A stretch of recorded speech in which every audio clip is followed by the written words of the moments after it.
2025 April 10ஆம் தேதி பாஜக மட்டும் இல்லாம அதிமுக கூட்டணி உருவாகி இருந்துச்சு. அதுல இருந்து டிசம்பர் வரை இக்கூட்டணியை சீண்டுவதற்கு யாருமே கிடையாது. அதுவரை திமுக கூட்டணி தான் வலுவாக இருந்துச்சு. 2026 சட்டமன்ற தேர்தல்ல இக்கூட்டணி தான் வெற்றி பெறும்னு நிலைச்சிருந்துச்சு. ஆனா 2026 ஜனவரியில அன்புமணியின் பாமக அதிமுகவோடு கூட்டணி அமைச்சுச்சு. அதுக்கு அடுத்துதான் டிடிவி வந்திருக்காரு. இப்படியாக அதிமுக கூட்டணி வலுப்பெற்று வரும் நிலையில திமுக கூட்டணியில மெல்ல மெல்ல விரிசல் உண்டாக ஆரம்பிச்சிச்சு. அதிலும் குறிப்பா சொல்ல போனா காங்கிரஸ், விசிக, ராமதாஸ் போன்றவர்களால திமுகவிற்கு சிக்கல் ஏற்பட்டதாக சொல்லப்படுது. இதுல திமுக காங்கிரஸ் கூட்டணி சிக்கலுக்கே இன்னும் முடிவு ஏற்படல அப்படின்னு சொல்லப்படுது. இந்த நிலையில தான் அந்த அணியில் அடுத்தடுத்த சிக்கல்கள் எழ ஆரம்பிச்சிருக்கு. குறிப்பா திமுகவிற்கு நெருக்கமாக இருந்து வரும் விடுதலை சிறுத்தைகள் கட்சி தலைவர் திருமாவளவனும் சீட் விஷயத்துல கரர் காட்டும் மூடியில இருப்பதால் அறிவாலயம் தரப்பு அப்செட்ல இருப்பதா செய்திகள் கசிய ஆரம்பிச்சிருக்கு. திமுக கூட்டணியில் காங்கிரஸ், கம்யூனிஸ்ட், மதிமுக, ஐயுஎம்எல், மாமக உள்ளிட்ட கட்சிகள் அங்கம் வகிச்சுக்கிட்டு இருக்காங்க. கடந்த சட்டமன்ற தேர்தலில் போட்டியிட்ட கட்சிகளோடு இந்த முறையும் தேர்தலை சந்திக்க திமுக திட்டமிட்டும் இருக்கு. அதனால சீட் விஷயத்துல பெரிய மாற்றம் இருக்காதுன்னு நினைச்சிருக்காங்க. ஆனா காங்கிரஸ் கட்சியுடன் தாவேகா தரப்பு பேச்சுவார்த்தை நடத்த துவங்கியதுமே நிலைமையும் மாறி இருக்கு. தங்களுக்கு கூடுதல் இடங்கள் ஆட்சியில் பங்குன்னு வரிசையா கோரிக்கைகளை வைக்க துவங்கியது காங்கிரஸ். சரி, காங்கிரஸ் கட்சியை கடைசியா பார்த்து கொள்ளலான்னு திமுக திட்டமிட்ட நிலையில அந்த கூட்டணியில் இருக்கக்கூடிய பிற கட்சிகளுக்கும் சீட்டு எண்ணிக்கை அதிகரிக்க ஆரம்பிச்சிருக்கு. கடந்த சட்டமன்ற தேர்தல்ல 2 இடங்களிலும் போட்டியிட்ட மாமக இந்த முறை 5 சீட்டை எதிர்பார்ப்பதா சொல்லப்படுது. மற்றொரு புறம் மார்க்சிஸ்ட் கட்சி கடந்த தேர்தல்ல 6 இடங்கள்ல போட்டியிட்டு இருந்துச்சு. இந்த முறை தங்களுக்கு கூடுதல் இடங்கள் வேண்டும்னு கேட்க துவங்கி இருக்காங்க. இவர்களை சரி கட்டவே திமுக யோசித்து வரும் நிலையில விடுதலை சிறுத்தைகள் கட்சியின் தலைவர் திருமாவளவனும் தன் பங்கிற்கு இப்ப திமுகவிற்கு அழுத்தம் கொடுக்க ஆரம்பிச்சிருக்காரு. திருமாவின் கோரிக்கையை திமுகவும் புறக்கணிக்க முடியாது என்கின்றார்கள் விசிகாவினர். கூட்டணி விஷயத்துல திருமா என்ன நினைக்கிறாருன்னு விசிகாவினரிடம் பேசிய போது, நாங்கள் திமுக கூட்டணியில் 219ஆம் ஆண்டு தேர்தல் முதல் இப்போது வரை தொடர்ந்து கொண்டுள்ளோம். தமிழகத்தில் அங்கீகாரம் பெற்ற கட்சியாகவும் இப்போது விசிக வளர்ந்திருக்கு. கடந்த சட்டமன்ற தேர்தல்ல எங்களுக்கு 6 இடங்கள்ல வாய்ப்பு வழங்கியது திமுக. 4 இடங்கள்ல நாங்க வெற்றியும் பெற்றிருந்தோம்னு சொல்லியிருக்காங்க. இந்த முறை கூடுதல் இடங்கள் கேட்க வேண்டும்னு நிர்வாகிகள் தொடர்ந்து தலைவருக்கு அழுத்தம் கொடுத்து வருவதாகவும் சொல்லப்படுது.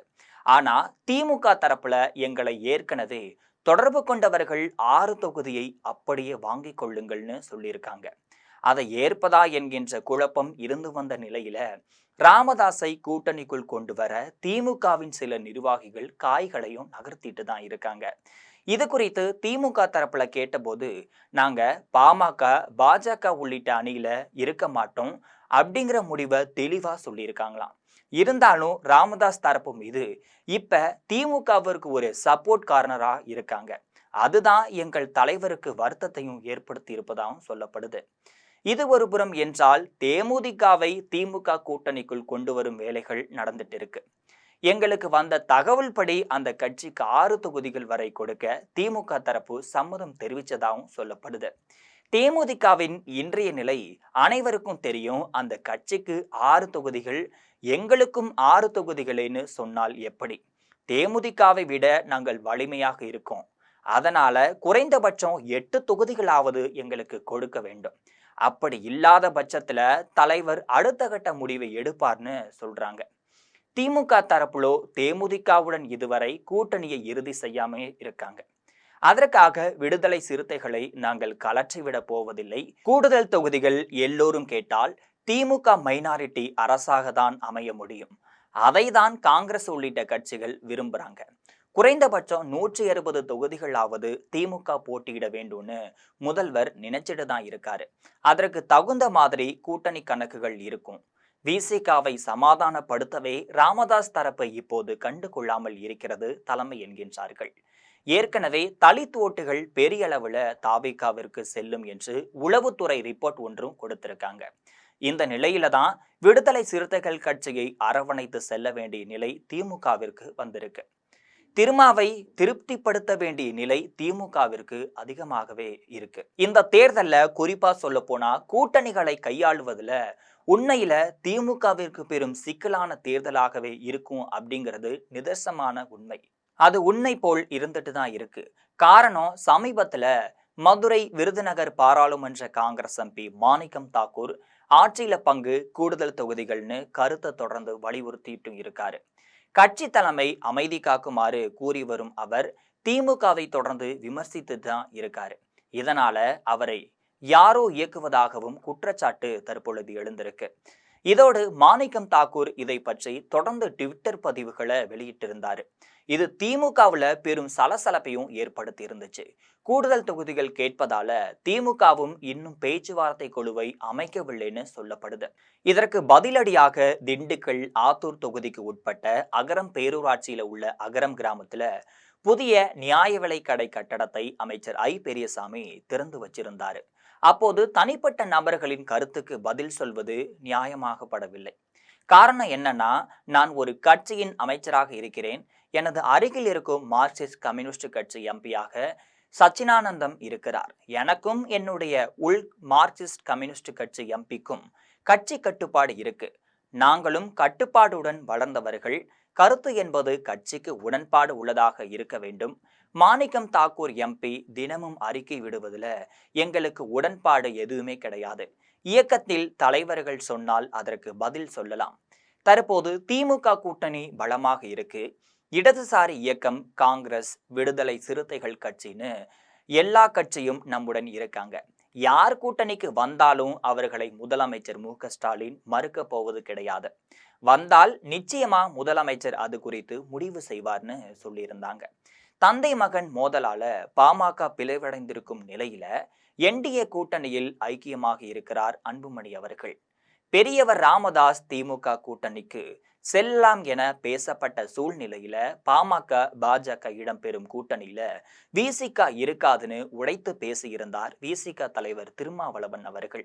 இந்த சூழல்ல தான் திமுக கூட்டணியில் ராமதாஸ் இணைவார் அப்படிங்கிற கேள்விக்கு செல்வ பெருந்தகை திமுக கூட்டணிக்குள் வருவதை திமுக தலைவர் தான் முடிவு செய்ய வேண்டும். அதே நேரம் ராமதாசும் விசிக தலைவர் திருமாவளவனும் நெருக்கமாக இருந்தவர்கள்தான். இருவருக்கும் இடையே இடைவேளை இல்லை. இவருக்கும் ஒன்று என்றால் அவர் பேசுவார். விசிக கொடியை ராமதாஸ் ஏற்றி இருக்கிறார். வன்னியர் சங்க கொடியை திருமாவளவன் ஏற்றி வைத்திருக்கிறார்.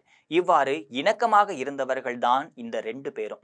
எனவே தேவை என்றால் ஒருவருக்கொருவர் சந்தித்து பேசி சரி செய்து கொள்வாங்க. அதை அவர்கள்தான் முடிவு செய்ய வேண்டும்னு பதில் அளிச்சிருக்காங்க.